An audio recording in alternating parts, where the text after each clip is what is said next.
Adanya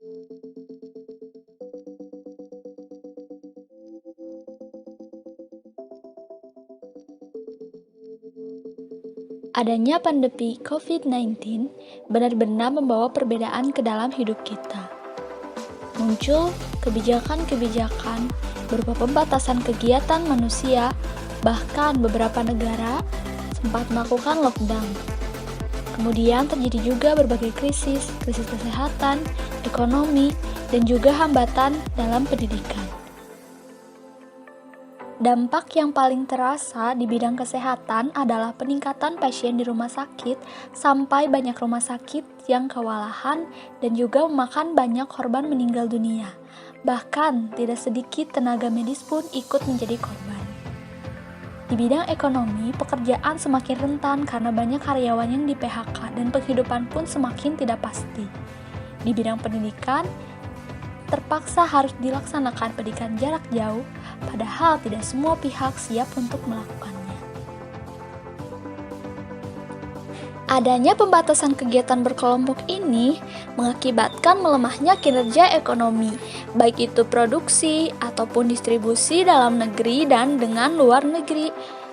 Hal ini mengakibatkan penurunan pendapatan dan penghasilan yang mengarah kepada penurunan dan perlambatan ekonomi.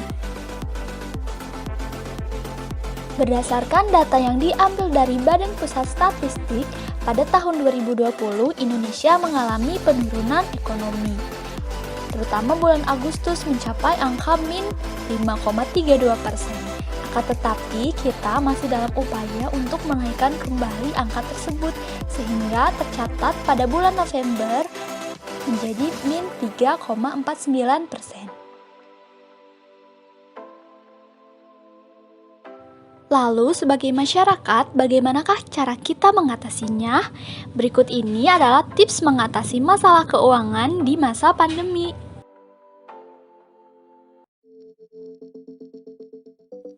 Yang pertama, atur ulang rencana keuangan. Bisa kita mulai dengan cara menghitung pemasukan dan pengeluaran. Kemudian mengkategorikan kebutuhan, apakah itu kebutuhan primer, sekunder, atau tersier.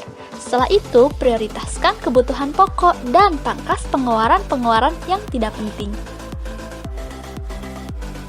Yang kedua, maksimalkan relaksasi dan bantuan dari pemerintah. Pada masa ini, pemerintah banyak menerapkan aturan relaksasi kredit, diskon listrik, memberi keringanan pajak, hingga bantuan langsung tunai maupun bantuan dalam bentuk sembako.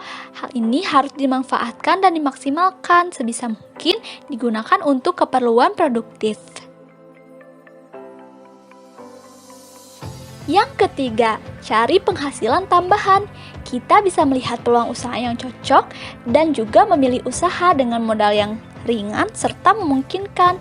Jangan ragu untuk mengambil keuntungan yang kecil karena itu bisa menarik lebih banyak pelanggan. Perbaharui juga kemampuan dan keterampilan kita serta manfaatkan media sosial dan e-commerce lainnya.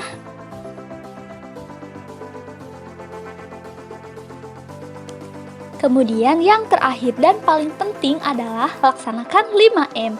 Memakai masker, mencuci tangan, menjaga jarak, makan makanan bergizi, olahraga secukupnya untuk imun yang kuat, serta memohon pertolongan kepada Tuhan Yang Maha Esa melalui doa. Karena ketika COVID-19 telah berakhir, kita bukan hanya bisa mengatasi masalah ekonomi saja, masalah kesehatan, pendidikan, sosial, dan lain-lainnya dapat juga teratasi.